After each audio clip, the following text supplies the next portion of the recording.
Mark, thank you. And President Trump is calling for ramped up investigations into his political rivals. In a post on Truth Social Saturday, he appeared to vent at Attorney General Pam Bondi, saying the lack of criminal charges against top adversaries is, quote, killing our reputation and credibility.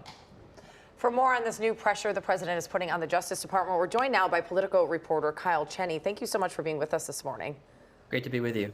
Do you think in some way this could end up reflecting a new kind of campaign strategy prosecuting political rivals? I mean, campaign strategy or policy strategy, that's always been sort of in the ether. Is President Trump going to lean on his Justice Department to undertake, retribution prosecutions against some of his adversaries? And this is the most explicit he's been in ordering his Justice Department to actually do that. So we're waiting to see, does the Justice Department react to this, respond to this in some way, or potentially carry out the things he's telling them to do? And if Pam Bondi or others actually don't carry out what he wants them to do, what can the president do himself to take those further steps that he seems to be asking for? Well, that's a big question. He can fire people and appoint people, basically at will until he finds someone who will do that. And so that's really the implicit threat here. The implicit pressure is you don't do this, and he's telling Pam Bondi, there are people that are criticizing you for not doing enough. If you don't do this, there could be consequences for you, and then I would find someone who would do the things that I'm asking.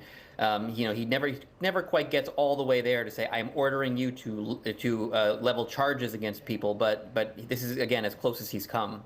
What do you make of it? It seems the president has always had a lot of respect for Pam Bondi. They have a good working relationship from what it seems. So was this surprising to you to see him come out this way? To see it as explicit is a bit surprising. And look, but Pam Bondi is someone with a long track record of prosecutorial experience. She knows the system. She's been involved in the system for a long time. And because of that has, I guess, some respect for the institutions and the system itself, and maybe unwilling to, she talked in her confirmation about the importance of the independence of the Justice Department, and that's clearly the wall that President Trump is trying to jump over here, and so she may not be as willing to do that, to allow that, as someone else, who's more in the MAGA universe. And the president really seems to be pushing for this, so how fast can we actually see something happen or change?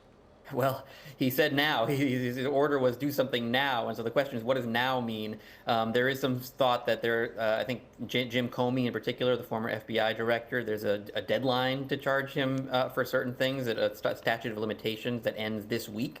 Other cases, I think, would not be, there's no imminent deadlines. But when Trump says now, we have to see what does DOJ interpret that to mean. Do you think this could be seen as intimidation or a threat to democratic norms? Yeah, I mean that's sort of the only way to read it. Now the president claims these are meritorious prosecutions, but if that's the case, usually you keep your hands off and let the Justice Department handle them and bring those cases. By putting his thumb on the scale, it's sort of hard to separate his politics and his desire for punishing his adversaries from whether these cases have merit or not. Okay. Kyle Cheney, thank you so much. Really appreciate your insight on this.